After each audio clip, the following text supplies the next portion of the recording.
Check out this story we got from the New York Post. At least 2 Republican district attorneys want to prosecute Biden's, according to Rep. James Comer. I mean, that's it. Yep. He says, I had 2 calls yesterday, one from a county attorney in Kentucky, one from Tennessee. They were Republican, obviously. Both states are heavily Republican. They want to know if there are ways they can go after the Bidens now. Bring it on. Just unleash it. Yeah. Every single person who lives in a conservative district should be contacting your local prosecutor's office and saying to them, I want you to indict Barack Obama, Joe Biden, Hillary Clinton, or all 3. You pick. Oh, boy. Should we go through, Tom, you want to throw out any random examples of what we could possibly indict any one of those 3 for? Well, I know one of the brothers for Biden is or had been living in Florida. Oh, you got Ron DeSantis right there. Come on, baby. Yeah. You know, and well, so I talked to the New York Post over the weekend. I said, all bets are off. You're going to have district attorneys in Texas and Florida. If they're doing their job, they're going to be thinking, what is the hook into the Biden crime family? All right. My big thing is I want to see Barack Obama criminally charged for murder for the killing of Abdul Rahman al-Awlaki, the 16-year-old at the civilian cafe that was blown up. Now, Dave Smith mentioned they'd have to arrest Trump and Bush and Biden and Clinton and go back to Bush again for if they're going after war crimes and things like that. And I'm like, well, okay. And he agrees. But let's wind things back. Right. Let's go tit for tat. They indict Trump on complete bunk BS. Is there anything you've seen in what you do that you think is immediately indictable for the Biden family? Oh, sure. I mean, I've interviewed Rudy Giuliani, who's a national expert on RICO.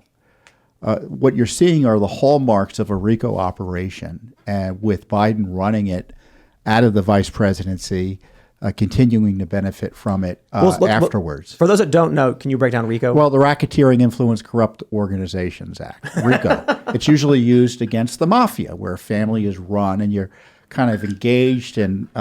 So you're saying 10% for the big guy was a bad thing? Big guy, right. And for instance, when Hunter is complaining that I'm giving money that I'm earning to Joe and paying all of his bills and Joe isn't reporting that, I mean, that's like something out of Sopranos, right? Yeah, we got to take care of, the uncle. A parody of The Sopranos. Yeah, well, and to me, it's so widely dangerous because it's a national security threat. I mean, we've got this Civil War mentality here in the United States these days, unfortunately. But think if you're Putin, you think if you're Chairman Xi, looking what's going on here. First of all, Biden's on the take because he's in your back pocket, more or less. You have Bob Yalinsky saying he is. Yeah, you've got the Moscow mayor's widow, oligarch, giving money to the Biden family. Burisma was a Russian-leaning company, by the way, so they've got that Ukraine angle. And then the Chinese, $35 million last I checked in money going. So they've got him on the take. So does it mean that, Biden is taking a call from Xi saying, what should I do? No, but when you're doing their calculuses, how is the U.S. going to react? Well, we do know Biden's corrupt, and we know he's corrupt because we've got the goods on him. So we're going to do things in a more aggressive way than we might otherwise, like invade Ukraine, or put extra pressure on Taiwan, or send a spy craft to attack the United States and do figure eights over our military and watch him do nothing because we got his number because of our corrupt dealings with him. It's what they claimed Donald Trump was compromised by Russia, or worse, a Soviet asset. And the funny thing is, Russia didn't invade Ukraine while Trump was president. Russia, if they did have compromat on Donald Trump, would have been like, what's he going to do about it? But they didn't. Instead, when Joe Biden gets in, they do, and Biden's just like, better just funnel a whole bunch of money into this country. I think they know, in this instance, it's more about Joe Biden lacks the wherewithal to actually lead this country. The people around him also don't have the wherewithal. Afghanistan was a complete disaster. And more importantly... Well, that was Trump's fault. Are they going to indict him for that after today? Yeah, they've got DC, the feds going after Trump, Georgia. I think they're gonna go after Trump on a bunch of different charges, and I think if I had to make a bet, he's going to get convicted in New York. And that wouldn't surprise me either. And I would say every active Republican and every active conservative and dissident liberals out there should be worried about their personal liberty. All bets are off. There's nothing too petty. You've got these political prosecutions all across the United States. This poor guy who got caught up with the immigrant or the illegal alien on his property. They're trying to prosecute him. This guy who ran into a crowd of protesters. He thought his life was on the line. They're prosecuting him. Which one was that? This is just in the paper recently. I think Cernovich had a tweet on it. I retweeted it. Do you know where it was? I'll check my Twitter. Let me pull up. But keep talking. I'll pull up Cernovich's tweet. And then you had the pro-lifers who were being targeted by the Biden administration. And then the January 6th protesters, where they're not just focused on protesters who beat up a cop or hit a cop over the head. They're going after protesters who committed misdemeanors by being in a part of the federal property they weren't supposed to be, parading. That's never been prosecuted this way. So, and what's the basis for? I mean, what's the distinction? Well, they're just Republicans and conservatives. I was there for the Kavanaugh hearings, Justice Kavanaugh. It's just like Tennessee. I mean, it was violent. People were afraid. The left was intimidating and disrupting proceedings. And they got $50 tickets.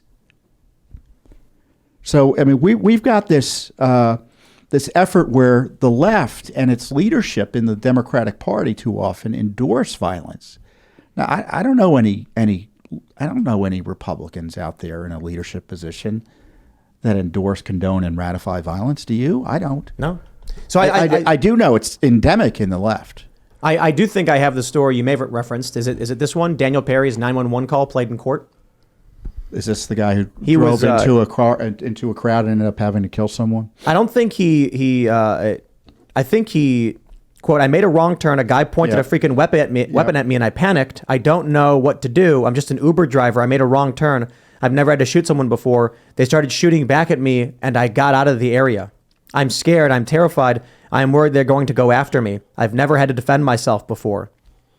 They're charging this guy, isn't it? Yep. And he's accused of murder. Yep. This guy, they went up to his car, just a regular old Uber driver. Yep. With what did he have? He had an AK, didn't he? I don't know the nature of the weapon he had. I'm sorry, man. I said this 5 years ago.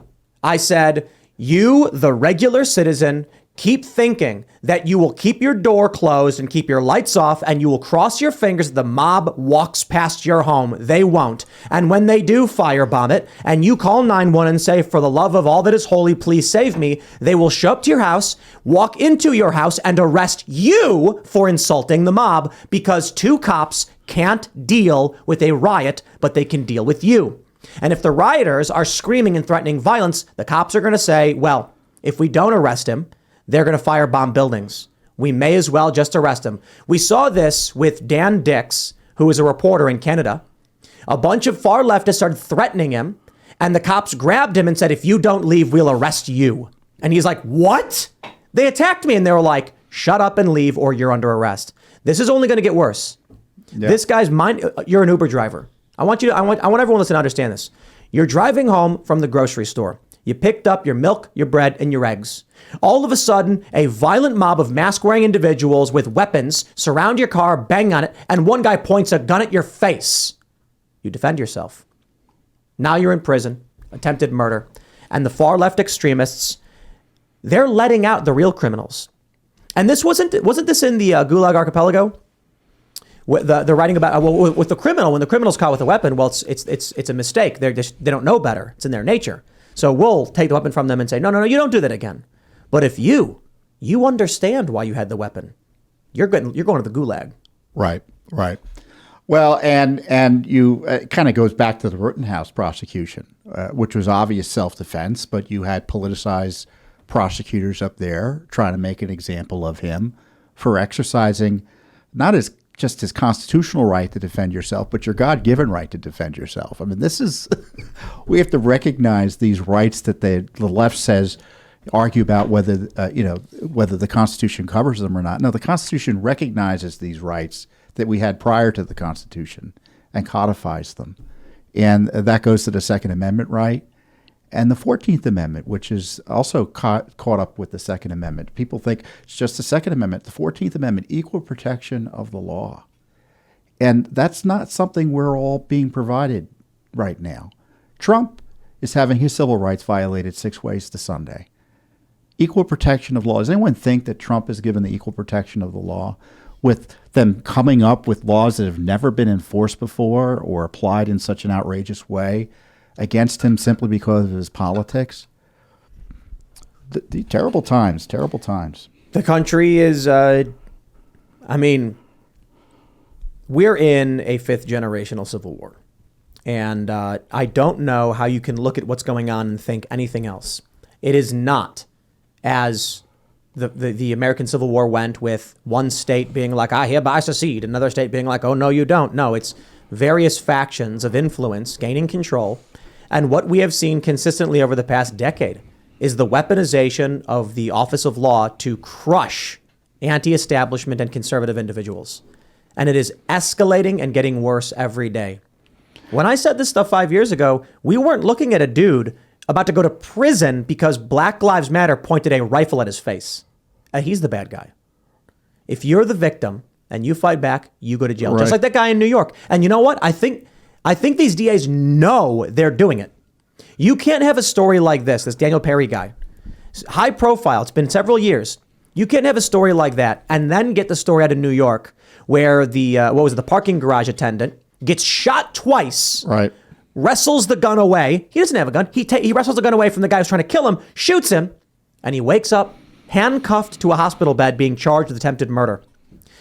Bragg knew what he was doing. They want you to know if you dare fight back against the crime they've created, they will punish you. That's right. And every police officer in the nation already knows that, which is why there's been more restrictive policing, less policing, less aggressive policing, because they know if they get in the wrong situation and they have to defend themselves or get into a situation where it's disputed their use of force, their lives are over. So why would you voluntarily put yourselves in situations of peril like that? And as a result, laws go unenforced and the bad guys win. And I don't mean ideologically the bad guys. They do win because they support insurrection and crime because it helps build the revolution. But the bad guys who victimize cities in the criminal traditional sense are running rampant right now in Washington, D.C., every major city. Crime is impairing significantly people's right to live safely. We just had that story about that guy, what do they call him? Crazy Bob, I think his nickname was. Yeah.